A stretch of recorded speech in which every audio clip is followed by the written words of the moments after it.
Եթերում լուրերի ժամն է, բարի երեկո։ Եվ այսպես անկախությունից ի վեր առաջին անգամ Հայաստանի Հանրապետության բոլոր սահմանային անցակետերը վերահսկվում են եւ այնտեղ ծառայությունն իրականացվում է Հայաստանի սահմանապահ զորքերի կողմից։ Վարչապետն է հայտարարել ԱԱԾ սահմանապահ զորքերի օրվա արդիվ կազմակերպված միջոցառմանը։ Նիկոլ Փաշինյանի խոսքով հաջորդ կարևոր նորությունը սահմանների վերաբերյալ այն է, որ արդեն 2 տարի է Ադրբեջանի հետ ունենք սահմանազատված եւ սահմանագծված 12 կիլոմետրանոց հատված, որտեղ ծառայություն են իրականացնում Հայաստանի Հանրապետության սահմանապահ զորքերը։ Առաջիկայում իհարկե ավարտին կհասցվի սահմանազատումը։ Օրակարգում կա նաև պայմանավորվածություն Վրաստանի հետ եւ վրացգործընկերների հետ, ըստ էության Հայաստանի Հանրապետության սահմանազատումը եւ սահմանագծումը կամփոփվի եւ մեր պետությունն իր միջազգայինորեն ճանաչված տարածքում ավելի վստահ զարգացման օրակարգի վրա կենտրոնանալու հնարավորություն կունենա, ասել է Նիկոլ Փաշինյանը։ Մեր պետությունը իր միջազգայինորեն ճանաչված տարածքում ավելի վստահ ձևով զարգացման օրակարգի վրա կենտրոնանալու հնարավորություն կունենա։ Ես ուզում եմ ելինդ գծել, որ խաղաղության հետ զուգահեռ սահմանապահը Հայաստանի Հանրապետության եւ ընդհանրապես ցանկացած պետության, բայց նաեւ Հայաստանի Հանրապետության մասին եմ ես հիմա խոսում, մեր պետության, մեր ինքնիշխանության, մեր անկախության կարևորագույն սիմվոլներից է։ Եվ մեր ցանկությունն է նաև, որ երբ որ ասում ենք, որ սահմանը կսահմանազատվի, սահմանագծվի, մեր ցանկությունն է, որ մեր բանակի ծառայողները հնարավորություն ունենան իրենց ծառայությունը իրականացնել մշտական տեղակայման վայրերում։ Մենք այս նրբությունը նույնպես չենք նկատում, բայց տասնյակ տարիներով մեր բանակը իր ծառայության մեծ մասը անց է կացնում խրամատներում, դիրքերում, որոնց պայմանները մեզ հայտնի հանգամանքների բերումով լավագույնը չեն։ Իհարկե, մենք հիմա նաև սահմաններին ամրաշինական աշխատանքներ ենք իրականացնում, ինժեներական հսկայածավալ աշխատանքներ են իրականացվում, բայց մեր նպատակադրումը այն է, որ X պահի մենք նաև այդ ամրացված շրջանները կհանձնենք սահմանապահ զորքերին, որպեսզի սահմանապահ զորքերը այդ տեղերում նույնպես ծառայություն իրականացնեն։ Իհարկե, սա տեղի կունենա լիակատար խաղաղության պայմաններում, դեպի ուր մենք իհարկե ամեն ամսվա, ամեն շաբաթվա, ամեն օրվա հետ ավելի ու ավելի վստահ ենք քայլում եւ մեր տարածաշրջանը պատմական փոփոխություններ է ապրում եւ այդ փոփոխությունները միանշանակ դրական են եւ մեր խնդիրն է, որ Հայաստանի Հանրապետությունում սահմանապահ զորքերի գործառութային նշանակությունը եւ նաեւ սահմանապահ զորքերի ծառայության մասշտաբները գնալով ընդլայնվել, որովհետեւ ելի ասում եմ, սահմանապահի ծառայությունը խաղաղության կարևորագույն սիմվոլ է միևնույն ժամանակ ինքնիշխանության, անկախության, անվտանգության, որովհետև այնտեղ, որտեղ սահմանապահը կանգնած է, այդտեղ անվտանգության նկատմամբ վստահության ավելի մեծ մակարդակ կա եւ այս վստահության բերումով է, որ պետությունը, կառավարությունը որոշում է կայացնում այս կամ այն հատվածը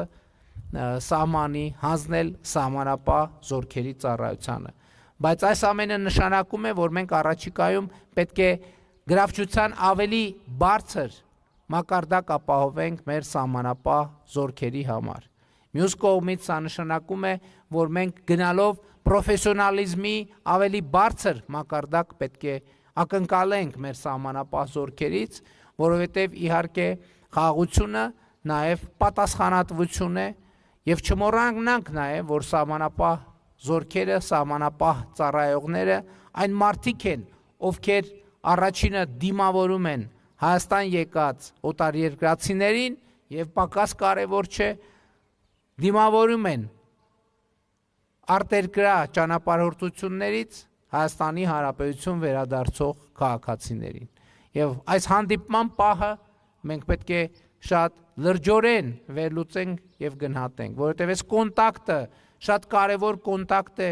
որի տպավորությունները շատ բան կարող են փոխել եւ օտարերկրացիների եւ Հայաստանի Հանրապետության քաղաքացիների ընկալումների մեջ սեփական պետության, սեփական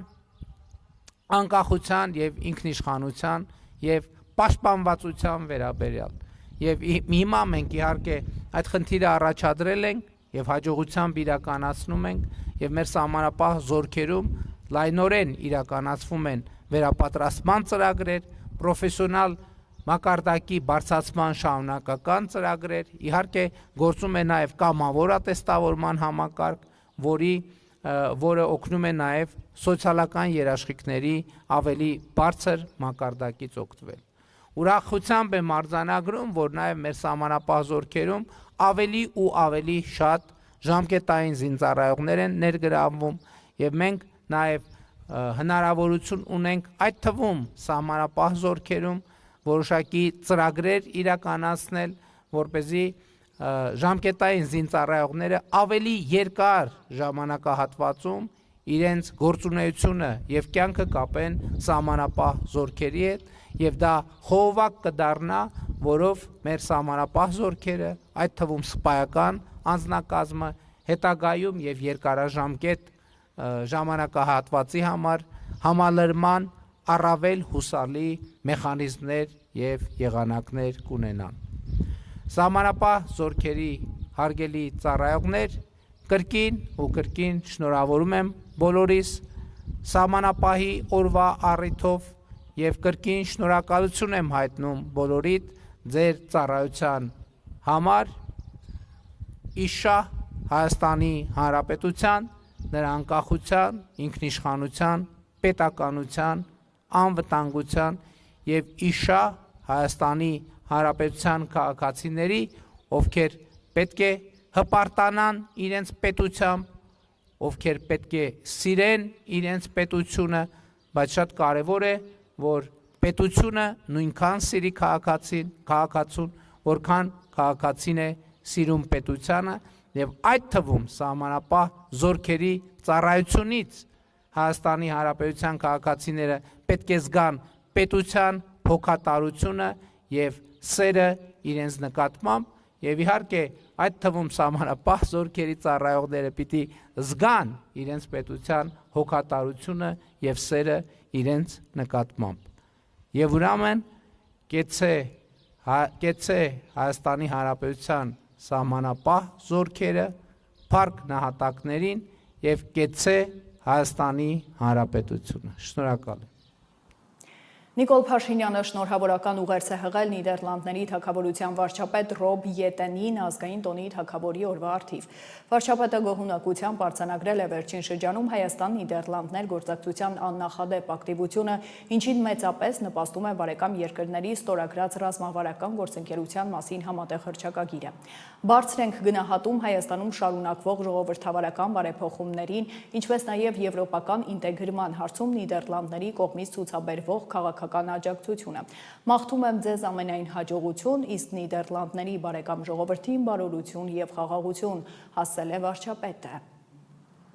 Վարչապետի աշխատակազմի ղեկավար Եվրոպական քաղաքական համայնքի 8-րդ գագաթնաժողովի կազմակերպման հանձնաժողովի նախագահ Արայիկ Հարությունյանը մարզահամերգային համալիրում ծանոթացել է մայիսի 4-ին Եվրոպական քաղաքական համայնքի 8-րդ գագաթնաժողովի կազմակերպչական աշխատանքներին։ Հարությունյանը տեղում ծանոթացել է իրականացված ընթացիկ նախապատրաստական աշխատանքներին, ներկայացվել են ենթակառուցվածքային եւ տեխնիկական հագեցվածության, լոգիստիկ հասանելիության ապահովման եւ այլ ուղղություններով կատարված աշխատանքները։ Վարչապետի աշխատակազմի ղեկավարը կարևորել է գագաթնաժողովի պատշաճ մակարդակով կազմակերպումն ու անցկացումը եւ տվել համապատասխան հանձնարարականներ աշխատանքների ամփոփման ուղղությամբ։ Դեսպանության արտահանման վերահսկողության եւ սահմանների անվտանգության ծրագրի շրջանակում Հայաստանի սահմանապահ կառույցի ներկայացուցիչներն այցելել են Միացյալ Նահանգներ հանդիպելու պետքարտուղարության եւ մաքսային ու սահմանային պաշտպանության ծառայության գործընկերներին քննարկելու ընթացիկ գործակցությունը։ Այս մասին տեղեկացնում են ԱՄՆ դեսպանատնից։ Հայ սահմանապահները եղել են մայրաքաղաք Վաշինգտոնում, Էլ Պասոյում, Արտեսիայում եւ առիթ ունեցել տեսնել մաքսային ու սահմանային պաշտպանության ծառայության աշխատանքը Մեքսիկայի հետ սահմանի, ինչպես նաև այցելել են ԱՄՆ սահմանային պարեկների ակադեմիա։ Շարունակենք, Աննա Հակոբյանը հաղորդում կներկայացնի Դանիել Յոհաննիսյանի եւ անկախ դիտորդ դաշինքի դեմ։ Իրազեկ քաղաքացիների միավորում հասարակական կազմակերպության հիմնադիր Դանիել Յոհաննիսյանն օրերս տեղեկացրել էր, որ անկախ դիտորդ դաշինքը ենթադրյալ խախտումներ է հայտնաբերել Իմ քայլը հիմնադրամի վերջին ամիսների գործունեության մեջ։ Ուստի դիմել են վարչական դատարան պատասխանատվության ենթարկելու հիմնադրամի գործադիր մարմնի ղեկավար Աննա Հակոբյանին։ Աննա Հակոբյանը հայտարարել է, որ փաստաբանական թիմը հաղորդում կներկայացնի Յոհաննիսյանի եւ անկախ դիտորդ դաշինքի դեմ։ Իմ քայլը ասոցացվում է քաղաքացիական պայմանագրի հետ, փաստ է Աննա Հակոբյանի ասոցացումը։ Ասում են նրանք եւ ինչպես նշված է ազատության հոդվածում, եթե վարչական դատարանում ապացուցվեն Իմ քայլը հիմնադրամի խախտումները, Հակոբյանին սպառնում է տուգանք մինչև 6 միլիոն դրամի չափով։ Աննա Հակոբյանը հայտարարում է, որ խախտվել են իր սահմանադրությամբ մի շարք օրենքներով եւ միջազգային կոնվենցիաներով պաշտպանվող իրավունքները։ Փաստաբանական թիմին էլ խնդրել է ուսումնասիրություն կատարել նախաձեռնելու երկու գործողություն։ Այն է Յոհաննիսյանի նկատմամբ քրեական գործ հարուցելու նպատակով հաղորդման ներկայացման հնարավորություն, նաև անկախ դիտորդ դաշինքի դեմ հայցադիմումի ներկայացման հնարավորություն, Իմ քայլը հիմնադրամի գործարար Համբավին հեղինակությանը հասցրած վնասները հատուցելու պահանջով։ Արձագանքելով լրագրողի հարցին Հակոբյանը նշել է, որ կրթվել է նորաձև է շարժումը, Հայաստանի կառավարության կողմից որևէ ֆինանսավորում չի ունեցել։ Սույնով խախտվել են իմ սահմանադրությամբ մի շարք օրենքներով եւ միջազգային կոնվենցիաներով պաշտպանվող իրավունքները։ Մասնավորապես սահմանադրության հոդված համար 7 ընտրական իրավունքի սկզբունքները սահմանում է Ազգային ժողովի եւ համայնքների ավագանիների ընտրությունները, ինչպես նաեւ հանրաքվեներն անցկացվում են ընդհանուր, հավասար, ազատ եւ ուղղակի ընտրական իրավունքի հիման վրա գաղտնի քվեարկությամբ։ Մասնավորապես իմ հանդեպ խախտվել է այս հոդվածը սահմանադրության։ Հայաստանի Հանրապետության ընտրական օրենսգրքի հոդված համար 4-ը ազատ ընտրական իրավունքը սահմանում է։ Ընտրություններն անցկացվում են ընտրական իրավունքի իրականացման, ազատության եւ կամավորության սկզբունքների հիման վրա։ Ոչ ոք իրավունք չունի պարտադրելու ընտրողին քվեարկելու որևէ թեկնածուի կուսակցությունների դաշինքի օգտին կամ դեմ, ինչպես նաև հարկադրելու ընտրողին մասնակցելու կամ չմասնակցելու ընտրություններին։ Խախտվել են մարդու իրավունքների եւ հիմնարար ազատությունների պաշտպանության մասին միջազգային կոնվենցիայի կարգավորումները։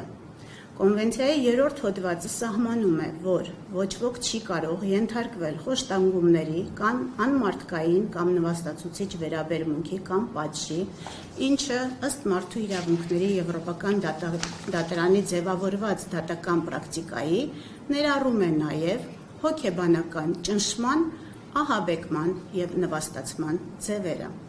Իսկ կոնվենցիայի 10-րդ հոդվածով ամրագրված արտահայտվելու ազատության իրավունքը ենթադրում է, որ անձը չպետք է ենթարկվի ճնշման կամ ազդեցության, որը կարող է սահմանափակել նրա ազատ կամ արտահայտությունը, այդ թվում ընտրական գործընթացների համատեքստում։ Խախտվել են կանանց նկատմամբ խտրականության բոլոր ձևերի վերացման մասին ՄԱԿ-ի կոնվենցիայի համապատասխան դրույթները, որոնք քրեականացնում են ցանկացած հիմքով բռնությունը, ներառյալ նաև հոգեբանական եւ հուզական բռնության ձևերը, որոնք կարող են արտահայտվել սպառնալիքի, հարկադրանքի կամ մանիպուլյացիայի միջոցով եւ դիտարկվում են որպես կանանց նկատմամբ խտրականության դրսևորում։ Խախտվել է քրեական օրենսգրքի հոդված 210-ը, որը սահմանում է անձի ընտրական կամ հանրաքվեին մասնակցելու իրավունքի ազատ իրականացումը խոչընդոտելը առաջացնում է քրեական պատասխանատվություն։ Հաշվի առնելով վերոնշյալը, խնդրել եմ իմ փաստաբանական թիմին ուսումնասիրություն կատարել նախաձեռնելու հետևյալ երկու գործողությունները։ Դանիել Յոհաննիսյանի նկատմամբ քրեական գործի հարուցման նպատակով հաղորդման ներկայացման հնարավորությունը 1 եւ երկրորդ անկախ դիտորդ դաշինքի դեմ հայցադիմումի ներկայացման հնարավորությունը Իմ քայլը հիմնադրամի գործարար Համբավին հեղինակությանը հասցրած վնասները հատուցելու պահանջով։ Բոլորի ուշադրությունը ուզում եմ հրավիրել այն հանգամանքի վրա, որ եթե այժմ իմ անձով պայմանավորված ըստ անկախ դիտորդի հիմնադրամը ասոցացվում է իշխանական ուժի հետ, ուստի ազգային ժողովի ընտրությունների նշանակման մասին հրամանագրի հրապարակումից հետո պետք է կասեցներ իր գործունեությունը, ապա մասնավորապես 2022 թվականի սեպտեմբերին Շիրակում անցկացվող ՏԻՄ ընտրությունների ժամանակաշրջանում Իմ քայլը հիմնադրամի գործադիր տնօրենի պաշտոնը զբաղեցրել է այն ժամանակ քաղաքացիական պայմանագիր կուսակցության վարչության անդամ հանդիսացող Մխիթար Հայրապետյանը։ Այդ ամբողջ ընթացքում Իմ քայլը հիմնադրամը Շիրակում անցկացրել է պատերազմի մասնակիցների մասնագիտական ներուժի բացահայտում ծրագիրը եւ ընդհանրապես Մխիթար Հայրապետյանի Իմ քայլը հիմնադրամի գործադիր տնօրեն լինելու ընթացքում տարբեր ՏԻՄ ընտրություններ են տեղի ունեցել տարբեր համայնքներում, որտեղ Իմ քայլը հիմնադրամը զուգահեռաբար իրականացրել է բարեգործական ծրագրեր։ Որևէ ուսումնասիրություն հիմնադրամի կամ նրա պաշտոնատար անձի նկատմամբ քրեական կամ վարչական պատասխանատվություն կիրառելու մասով այդ փուլում չի կատարվել։ Ես այս փաստը ևս դիտարկում եմ որպես օրենսդրությամբ սահմանված կանանց նկատմամբ խտրականության արգելքի խախտում։ Ուժեղ Հայաստանի համակիրը ազգային ժողովի ընտրություններին իրենց օգտին քվեարկելու դիմաց մի շարք ընտրողների խոստացել է տալ կաշառք։ Ձայնագրություններ են հրապարակվել հակակոռուպցիոն կոմիտեի եւ ազգային անվտանգության ծառայության աշխատակիցների կողմից համատեղ ապացուցողական եւ օպերատիվ հետախուզական միջոցառումների արդյունքում փաստական տվյալներ են ստացվել այն մասին, որ Ուժեղ Հայաստան կուսակցության համակիրն ընտրություններին իրենց օգտին քվեարկելու դիմաց մի շարք ընտրողների աշխատանքի ընդունելու եւ այլ եղանակով խոստացել է տալ կաշառք։ Դեպքի առթիվ քրեական օրենսգրքի համապատասխան հոդվածներով նախաձեռնել է քրեական վարույթ, հանրային քրեական հետապնդում է հարուցվել 4 անձի նկատմամբ, որոնք ձերբակալվել են։ Մանրամասները տեսանյութում։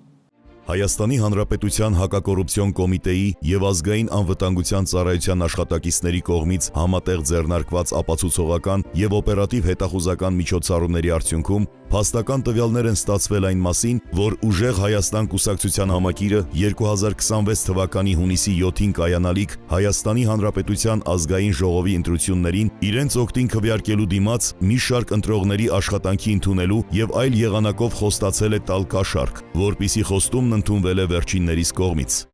Չկա, ինչքան փող։ Սկի, գործի տով։ Քամս դրկա։ Հա։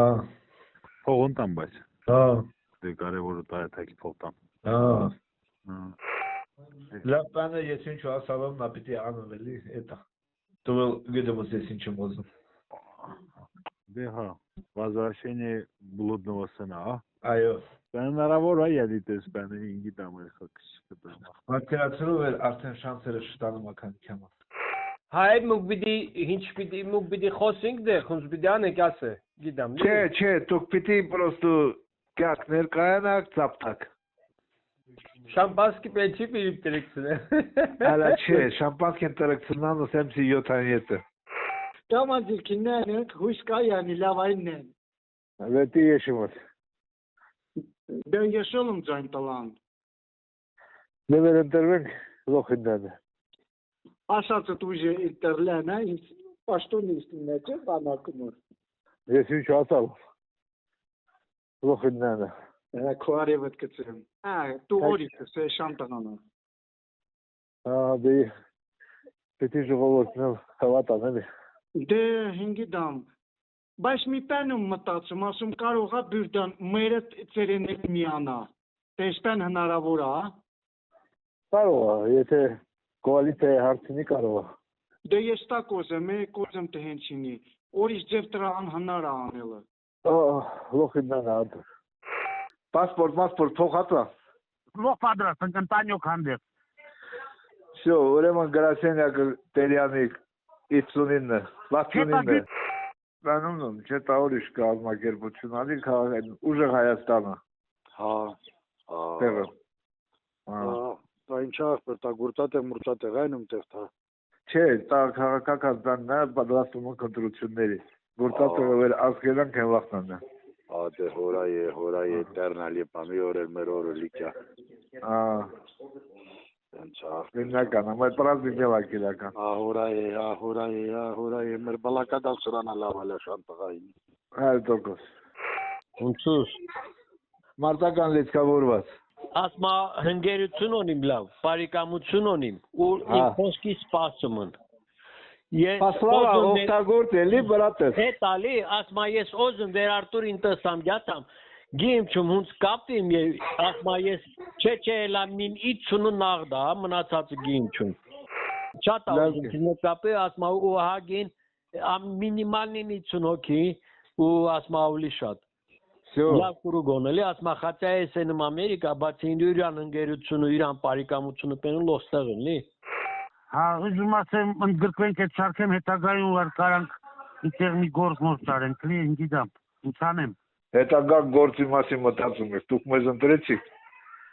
չաչարվեցիք ընտրեցիք, համ գործն աննեն, համ հողն աննեն, համ տոնն աննեն։ Դեպքի արդիվ Հայաստանի Հանրապետության քրեական օրենսգրքի համապատասխան հոդվածներով նախաձեռնվել է քրեական վարույթ։ Հանրային քրեական հետապնդում է հարուցվել 4 անձի նկատմամբ, ովքեր ձերբակալվել են։ Չափահասներին 10,000-ական, անչափահասներին 5,000-ական դրամ։ Ներքին գործերի նախարարությունը հավաքին մասնակցելու համար նյութապես շահագրգռելու դեպքի մասին տեսանյութ է հրապարակել։ Համայնքային ոստիկանության արտիքի բաժնում ստացված օպերատիվ տեղեկությունը քրեական ոստիկանության Շիրակի մարզային վարչության գործընկերների տիրասներից ապրիլի 23-ին պարզվեց, որ փոքր Մանթաշ գյուղի բնակիչ 39-ամյա մի տղամարդ նախնական պայմանավորվածությամբ ապրիլի 11-ին Երևանի Ազատության հրապարակում կուսակցություններից մեկի կազմակերպած հավաքին մասնակցելու համար նյութապես շահագրգռել է համագյուղացիներից 12 հոգու, այդ թվում անչափահասների, խոստանալով գումար։ Այս գործակն իրականացնելու հարցում 39-ամյա տղամարդուն օժանդակել են ընտանիքի անդամները։ Փոքր Մանթաշ գյուղի բնակիչ երկու տղամարդու ավտոմեքենաներով նրանք մեկնել են Երևան, մասնակցել հանրահավաքին, իսկ վերադառնալիս 39-ամյա տղամարդը իրենց տան բակում չափահասներին վճարել է 10,000-ական, իսկ անչափահասներին 5,000-ական դրամ եւ խոստացել, որ հետագայում նույնպես կլինի դրամական աջակցություն։ Դեպքին առնչվող 12 անձանցից ընդունվել են նույնաբովանդակ հաղորդումներ, որոնք փոխանցվել են նախաքննական մարմին։ Ընտանիքի 4 անդամների նկատմամբ հարուցվել է հանրային քրեական հետապնդում։ Քրեական օրենսգրքի 236-րդ հոդվածի 2-րդ մասի հավաքին մասնակցելու նպատակով նյութապես շահագրգռելու հատկանիշներով 39-ամյա տղամարդու նկատմամբ որպես խափաման միջոց կիրառվել է տնային կալանքը եւ բացակայելու արգելքը, նրա մոր եւ քրոջ նկատմամբ վարչական հսկողությունը եւ բացակայելու արգելքը, իսկ ընտանիքի անչափահաս անդամի նկատմամբ դաստիարակչական հսկողությունը։ Նախաքննությունը շարունակվում է։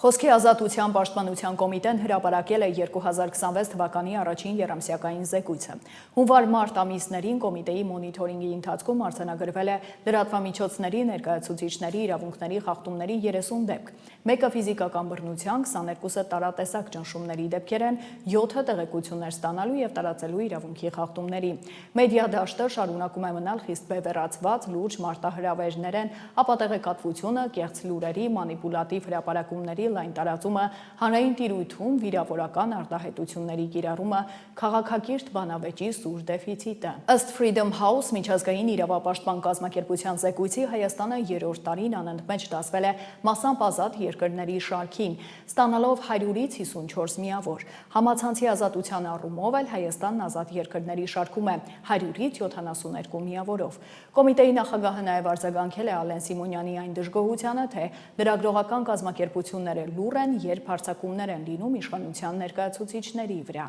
Եթե Ալեն Սիմոնյանը նկատել է, որ ինչ-որ թեմայի շուրջ մենք մեր ձայնը չենք բարձրացրել, այսինքն մենք չենք արձագանքել, ուրեմն մեր խոսքը քշիր ունի եւ նշանակություն ունի եւ ամենայն հավանականությամբ Ալեն Սիմոնյանն էլ է հետևում դրան։ Սկսեմ հենց լրագրողի հարցից եւ մի քիչ տնավարի կներեք պատասխանեմ։ Լրագրողական կազմակերպությունները եւ մասնավորապես Խոսքի ազատության պաշտպանության կոմիտեն ոչ շոկոլադ են, ոչ էլ դոլար են, որ բոլորին դուր գան եւ կարծում եմ, որ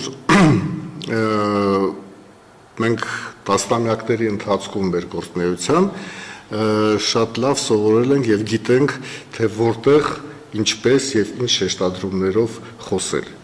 որ առիթն է հայտարարության թեմա եւ որ առիթը հայտարարության թեմա չէ։ Հենց դրանով էլ ուրեմն ես կարծում եմ արժևորվում է մեր խոսքը եւ պետք է ասել, որ ամենևին էլ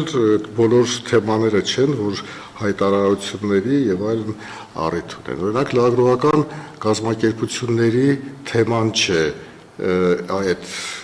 ինչ որ ուժի կողմից ընտրակաշարք բաժանելը։ Դա իրավապահ մարմինների եւ իշխանությունների թեման է։ Իրենք պետք է դրան արձագանքեն եւ մենք ակնկալում ենք, որ կարձագանքեն։ Իհարկե, մենք որևէ նորմալ մարդ չի կարող այսպես հանդուրժել եւ ճիշտ համարել այդ գործելավոճը, ես նկատի ունեմ ընտրակաշարք բաժանելը, ոչ մեկը չի կարող դրա հետ համերաշխ լինել ողջամիտ մարդկանցից կամ շահ այդ գործընթացից ունեցող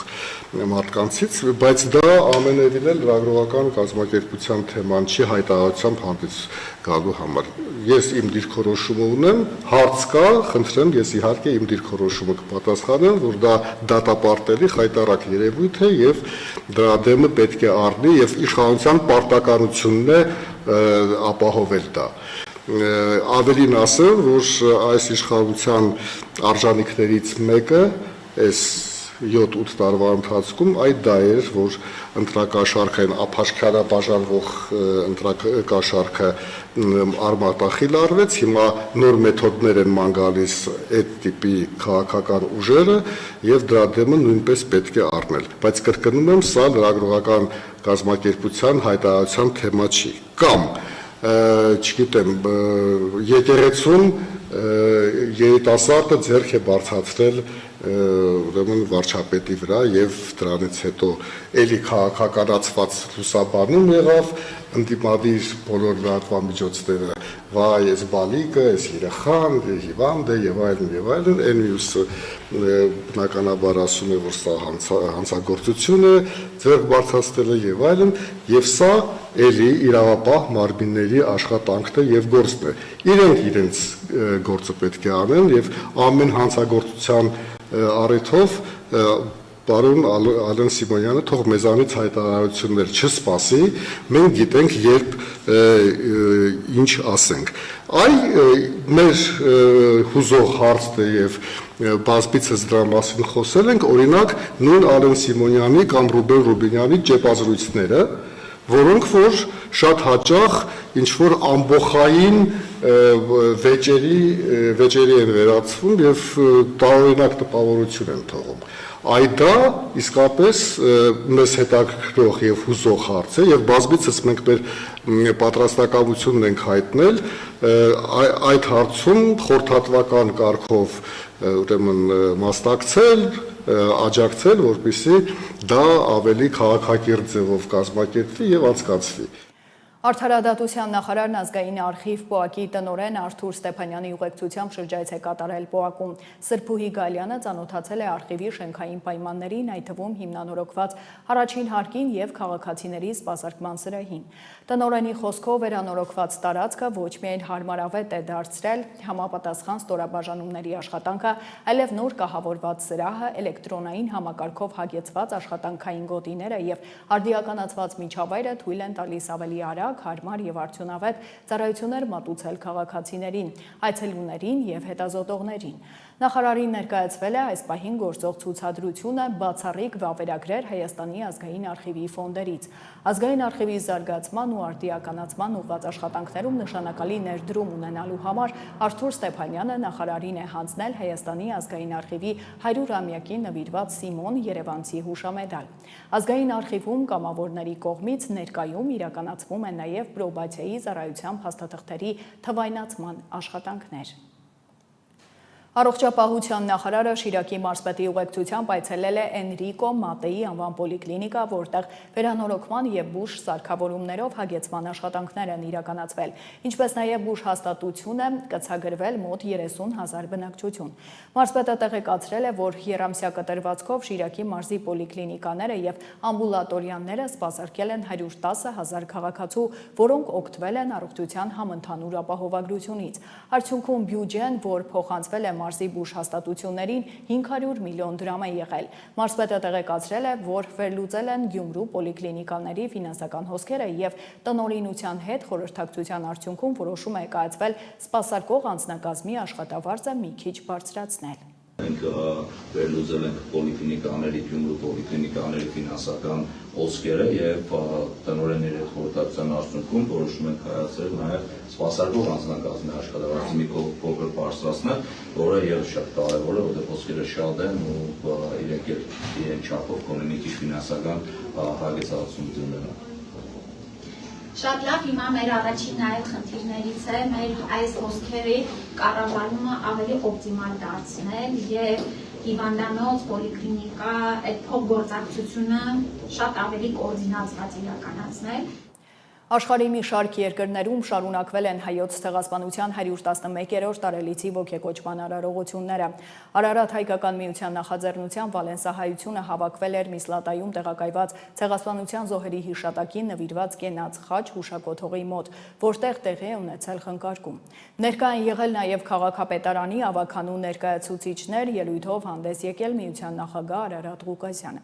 Այսօր ավելի քան երբևէ հրամայական է պայքարել արդարության եւ ցեղասպանության միջազգային ճանաչման համար։ Մենք այժմ գտնվում ենք Իսպանիայի հայկականության էպիկենտրոնում, որտեղ հիմնադրվել է առաջին հայկական կազմակերպությունն ու դպրոցը։ Վերխոյացել ցեղասպանության զոհերի հիշատակը հավերժացնող առաջին հուշարձանը եւ որն առաջին քաղաքն է, որը 2013-ին ճանաչել է հայոց ցեղասպանությունը, նշել է Ղուկասյանը։ Ավականու խոսնակներն էլ աջակցություն են հայտնել հայկական կազմակերպությանը, խոստացել հետևողական լինել ցեղասպանության ճանաչման գործում։ Նշենք, որ հայոց ցեղասպանությունը ճանաչել են Իսպանիայի 6 ինքնավար մարզեր եւ 45 քաղաքներ։ Այժմ աշխարհում կատարվող իրադարձությունների մասին։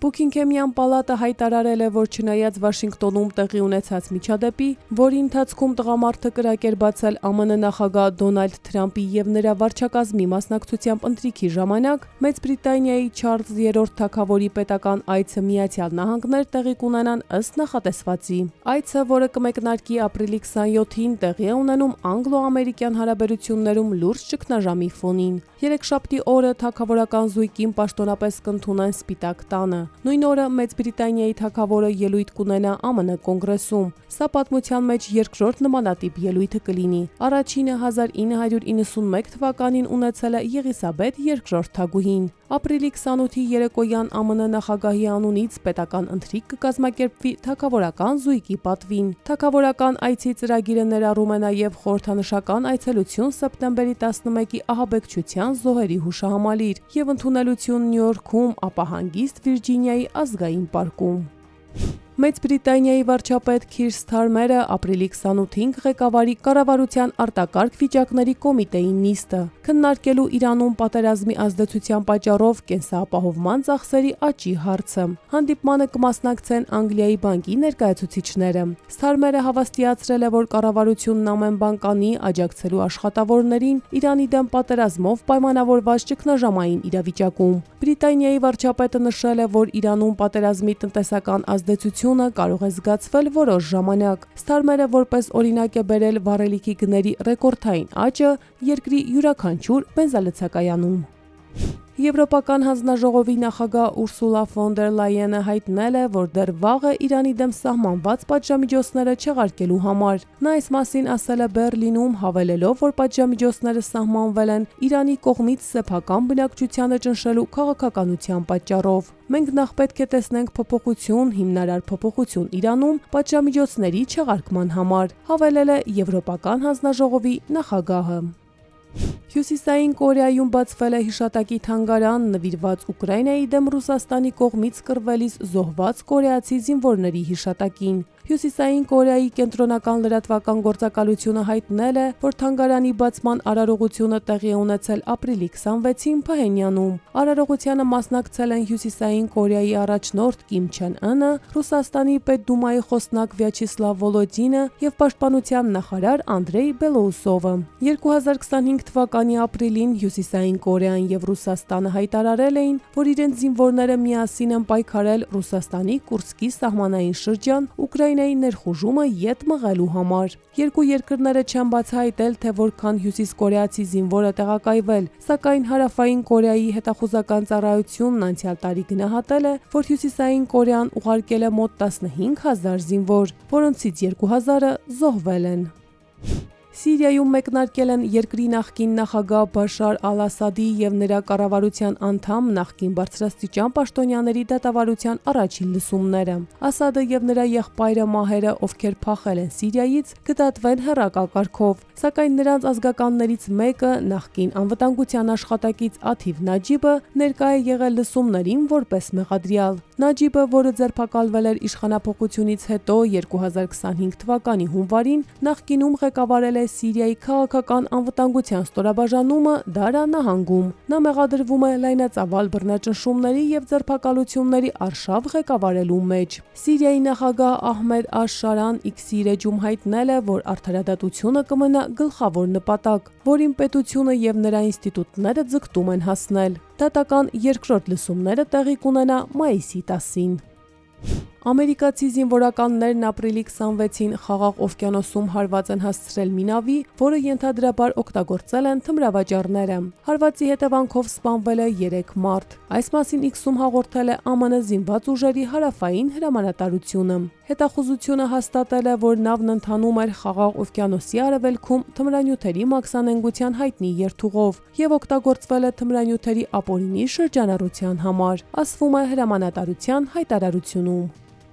Լիբանանի առողջապահության նախարարությունը հայտարարել է, որ ապրիլի 26-ին Լիբանանի հարավային շրջանների վրա իսրայելական ուժերի հարձակումների հետևանքով զոհվել է 14 մարդ, այդ թվում 2 երեխա, վիրավորվել է 37 մարդ։ Իսրայելի պաշտպանության բանակի խոսնակը տարհանման կոչ էր ուղղել հարավային Լիբանանի մի քանի գյուղերի բնակիչներին, նշելով, որ նրանք պետք է անհապաղ տարհանվեն, իսկ գյուղերում մնալը կվտանգի նրանց կյանքը։ Բանակն ավելի ուշ հայտնել էր, որ հրետանային և օդային հարվածներ է հասցրել Հեզբոլահի դիրքերին հարավային Լիբանանում։ Իսրայելական կողմը մեղադրել է նաև Հեզբոլահին անօդաչու թռչող սարքով հարձակում գործելու մեջ, որի ժամանակ իսրայելցի 1 զինվոր զոհվել է, 6-ը վիրավորվել։ Չնայած Հեզբոլահի և Իսրայելի միջև հրադադարն ուժի մեջ է մտել ապրիլի 16-ի կեսգիշերին, սակայն կողմերը շարունակում են հարվածներ հասցնել միմյանց։ Ամպրոպի հետևանքով առաջացած տորնադոյի պատճառով Թեքսասի հյուսիսում գտնվող Ranaway Bay քաղաքում առնվազն 2 մարդ է զոհվել և առնվազն 20 ընտանիք մնացել է անօթևան։ Բազմաթիվ տներ լուրջ վնասներ են կրել։ Կիրակի օրը հայտնել են իշխանությունները։ Փրկարարներն աշխատել են փլատակների մաքրման ուղղությամբ, որպեսզի հասնեն վնասված տներին և ցուցաբերեն անհրաժեշտ բժշկական օգնություն։ Բացի այդ, նշվում է, որ տորնադոն հասել է նաև Սփրինգթաուն քաղաք, որտեղ եւս 1 մարդ զոհվել է, իսկ ենթակառուցվածքները զգալի վնասներ են կրել։ Բացի այդ, հաղորդվում է, որ ապրիլի 24-ին ԱՄՆ Օկլահոմա նահանգի հյուսիսում տորնադոյի հետևանքով տուժել է առնվազն 10 մարդ։ Բնական աղետը դիպել է Գարֆիլդ շրջանին և չնչին վնաս հասցրել ԱՄՆ ռազմաօդային ուժերի Վենս բազային։ Արմինե Գևորգյան, Update լրատվական։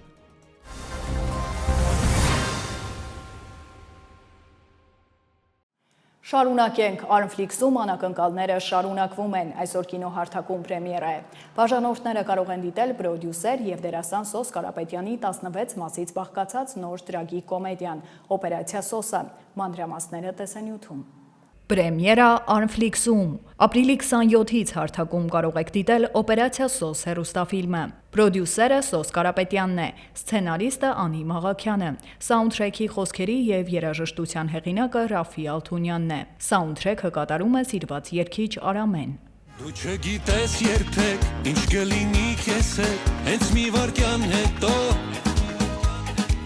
դրա համար ապրիր ուրախ ու երջանիկ, քեզ տրված կյանքը քո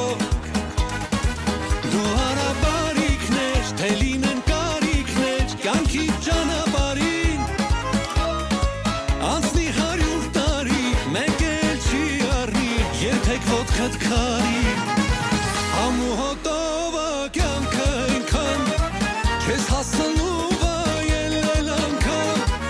ամու հոտունի ամեն օրը միայն ժպտադու կարևորը ամու հոտով կյանքը ինքան ու ենքան անակնկալներ կան։ Ֆիլմի տնօրենը Ռոզի Սանդոյանն է, ռեժիսորը Հարութ Շատյանը, երկրորդ ռեժիսորն Անի Միսակյանն է, գլխավոր օպերատոր Արման Պողոսյան, օպերատոր Արթուր Սեթյան, հնչյունային ռեժիսոր Էդգար Այունց, ֆիլմի և հագուստի նկարիչ Գոհար Պարույրյան, մոնտաժը M2 Production-ի։ Գլխավոր դերերում Սոս Կարապետյանն ու Անժելա Սարգսյանն են, դերասաններ Արմեն Մարգարյան, Ժորա Հովհաննիսյան, Վահե Մկրտչյան, Ռոբ Հարությունյան, Անահիտ Ադիկյան, Նոյ Բագրանյան, Աննա Գևորգյան և ուրիշ շատ հայտնի դերասաններ, ինչպես նաև տաղանդավոր երիտասարդ դերասաններ։ Բժիշկ մեծ մարդ ենք, ասա տենեմ ինչ է գրածը։ Քաղցկեղ։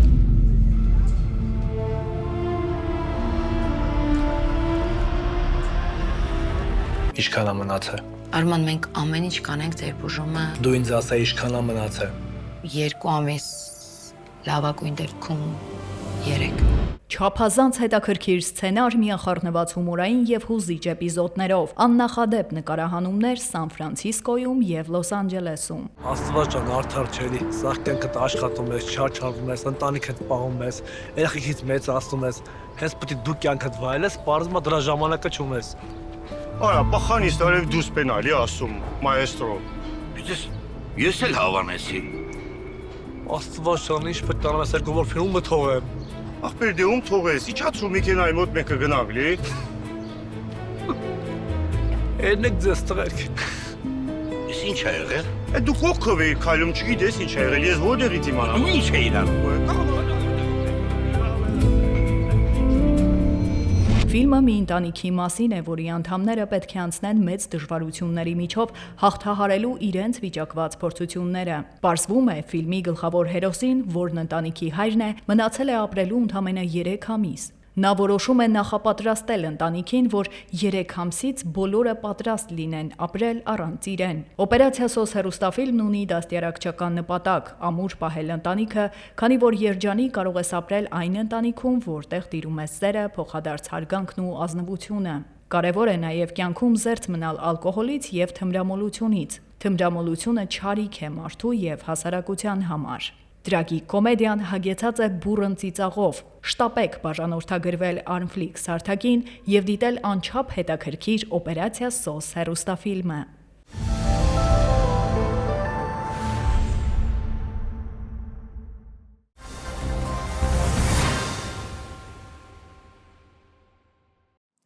Եվ հերթական ցիկլոնն է մոտենում Հայաստանին, այն հանրապետության տարածքում կպտտվի 5 օր։ Ջերմաստիճանը մի քանի նիշով կնվազի։ Գագիկ Սուրենյանը տեսանյութ է հրապարակել։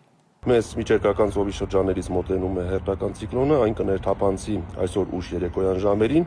եւ Հայաստանի տարածքի վրա կպտտվի առաջիկա 5 օրերի ընթացքում։ Հատկապես գիշերը եւ հետկեսօրյա ժամերին հանրապետության առանձին շրջաններում կդիտվեն ամպրոպային բնույթի կարճատև անձրևներ, բայց համեմատաբար նախորդ պրոցեսների հետ այս պրոցեսի տարբերությունն այն է, որ կրկնում եմ, անձրևները կլինեն կարճատև, այսինքն օրվա ընթացքում եւ կունենանք անձրևի առկայություն եւ արևի առկայություն։ Օդի ջերմաստիճանը ապրիլի 27-ից 29-ին եւ գիշերը եւ ցերեկը հանրապետության ոչ տարածքում կնվազի 4-ից 6 աստիճանով, բայց ապրիլի 30-ից մայիսի 1-ին այն նույնքանով կբարձրանա։ Այսքանը թողարկումից հետո վերլուծությունն է, բաց չթողնեք, իսկ ես ձեզ հրաժեշտ եմ տալիս, հաջողություն։